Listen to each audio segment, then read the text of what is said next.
Rachel Zegler has reportedly moved to New York City to avoid the public spotlight following the Snow White disaster. Fans spotted Rachel traveling on a local New York train, and to be honest, nobody could believe how quickly her situation had fallen apart.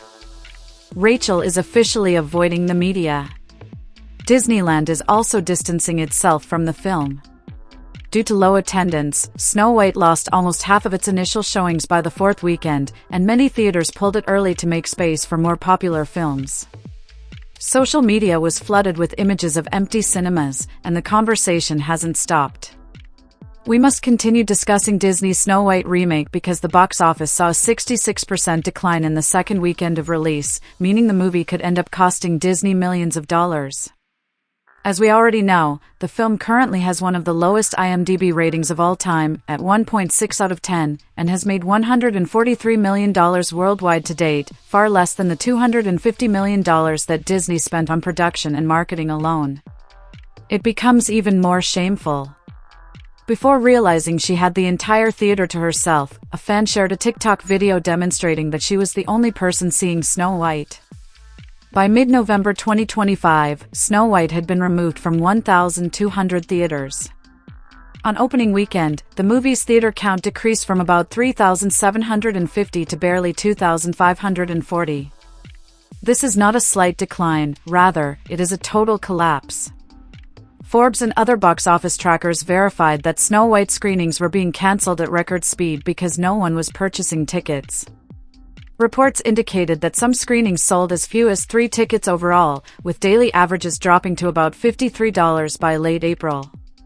This made it impossible for theater owners to justify keeping it on the schedule when newer hits like Captain America, Brave New World and Minecraft, the movie, were drawing actual crowds. To put this into perspective, while Rachel's Snow White was performing to empty seats, Minecraft fans were literally bringing live chickens into theaters to celebrate. It wasn't just America either. In China, footage of IMAX screenings of Snow White that were completely empty surfaced, and as a responsible reporter, I went to see for myself yesterday. Even though Disney was heavily promoting the movie in China, there were only 5 people in the entire IMAX theater, including myself and my friend. There was even a poster in the elevator of my apartment complex, and Rachel Zegler embarrassed herself even more when she showed up at one of these nearly empty theaters for a TikTok of her sitting alone to go viral. At this point, it's evident that Rachel Zegler's Hollywood career is in grave danger. Due to her political remarks during the Snow White press tour, insiders claim that big studios have already begun to re-evaluate her for upcoming projects, making her a high-risk celebrity that most businesses don't want to deal with. Going on to lighter news, Disney's Snow White isn't just a bad movie, it's now officially being called the biggest flop in Hollywood history. Controlling behavior during filming and constant political remarks may have contributed to the company's decision to completely shelve future woke remakes. However, the financial damage to Disney is even greater than you might imagine. Disney's live-action Snow White remake is regarded as one of the worst failures in Hollywood history.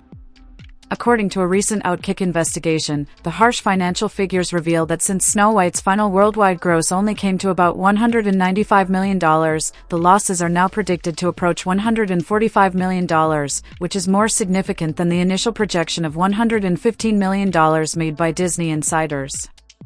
It may finally be the reason why Disney's entire strategy of promoting woke live-action remakes is failing.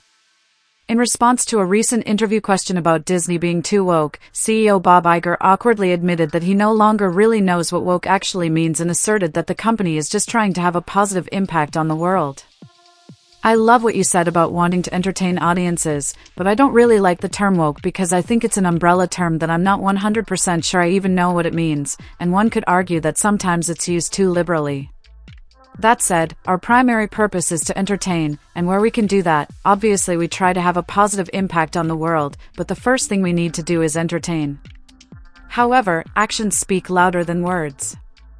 Thanks to Snow White's flop, Disney has discreetly put its upcoming live-action remake on hold. Tangled was supposed to be Disney's most expensive live-action remake ever. According to insiders, the budget for Tangled was expected to surpass even that of Snow White, but after the film's disastrous box office performance and constant public outcry, Disney decided to immediately halt Tangled's development, and Rachel Zegler's involvement didn't help.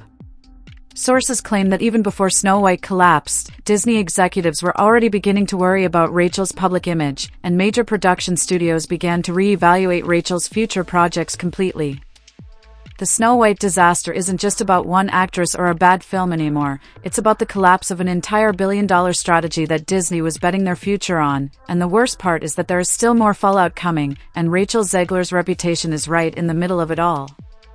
Rachel Zegler's Snow White incident not only destroyed her professional opportunities but also caused a rift with her co-stars. Rachel is allegedly in full meltdown mode after being viciously trolled online for her political remarks and the woke Snow White failure.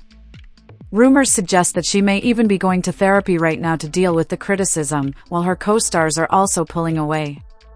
The Snow White villain queen, Gal Gadot, recently addressed the matter without specifically mentioning Rachel.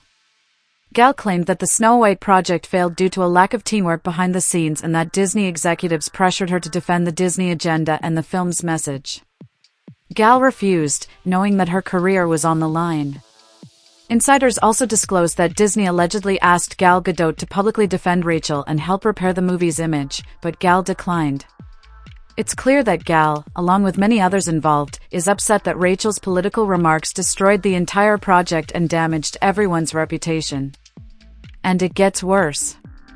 According to behind-the-scenes sources, Rachel's domineering demeanor was evident even throughout filming, so it wasn't simply a fan hypothesis. Rachel attempted to control decisions, particularly when it came to how Snow White should be portrayed. She publicly stated during a press tour that all of Andrew Burnup's scenes could be changed. Now that you've previously informed me that your version of Snow White is different and more of a 2022 version, what did you mean by that? Rachel responded, I mean, the original cartoon came out in 1937, and obviously, there is a lot of focus on her love story with a guy who literally stalks her. We didn't do that this time, which is extremely disrespectful to her co-star Andrew Burnup, who had worked hard for his part. Rachel even called the Snow White prince a stalker in interviews, completely mocking the timeless love story that made the original film beloved for generations. Rachel's Snow White was intended to be a strong, independent woman who had neither a prince nor a romance, a radical departure from the original fairy tale. The movie's lead actress, Rachel Zegler, then went ahead and set all of that goodwill on fire, making it apparent that she finds the Snow White story to be genuinely eerie and misogynistic. Rachel Zegler is bursting out as her woke self. Since there has been so much backlash, Snow White is attempting to redefine itself after being taken from theaters.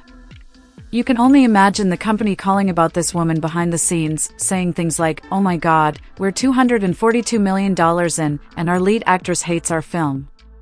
Rachel once said, I just wanted to throw it once when I saw myself on screen. Disney believed they had a surefire hit with their live-action reboot of Snow White, the princess who started it all, but what was meant to be a magical return to the classics turned into a complete disaster, and now theater chains are pulling the film off their schedules. Everyone is pretty shaken by this kind of thing, which almost never happens with Disney, a company that essentially makes money off old remakes like this, but this time Zegler is in the hot seat alone. You'd think there would be a crowd when Snow White finally hit theaters, but nope. Rachel showed up to a ghost town. She was literally the only one in the theater, front row, grinning like the Joker, giggling at her own performance while rows and rows of seats stayed cold and empty. She decided to film herself in a totally empty theater, giggling tea with total glee. These clips of her laughing alone went viral, and as expected, people are not showing any mercy. That quote, at every premiere and everything I do, people will wait in line to see, well, this didn't age well. Along with the empty theater and manic episode that followed, reviews also slammed the movie as a preachy, joyless mess. Which sucks, because Rachel had pitched the film as a fresh moral reboot, a modern tale meant to uplift and empower. We have a different approach to what I'm sure a lot of people will assume is a love story, just because, like, we cast a guy in the movie, Andrew Burnup, great dude, and all that schmuck. But instead of inspiring anyone, it just annoyed the living crap out of diehard Disney fans who wanted magic and nostalgia, not lectures and drama. I just mean that it's no longer 1937, and we absolutely wrote a Snow White that is, she's not going to be saved by the prince. She's not going to be saved by the prince, and she's not going to be dreaming about true love. She's dreaming about becoming the leader she knows she can be. Man. The 1937 classic will be around for a lot longer than this, and the criticism has been quick and harsh. Despite her many breaches and cracks, you can't really blame Miss Zegler for breaking down. According to Hollywood insiders, things have gotten so tough behind the scenes that she is currently dealing with serious mental hardship. It wasn't simply poor press about this movie, it was awful press everywhere. There had been wild rumors of drama on set, creative disputes, and backstage beef that completely took over the conversation. By the time the movie came out, everyone had moved on from asking if it would be good to asking who was fighting. Now, we're hearing that Rachel and Gal Gadot weren't exactly best friends, and that tension, combined with extremely low box office receipts, caused theaters to bail out sooner than the audience. And that's only part of it.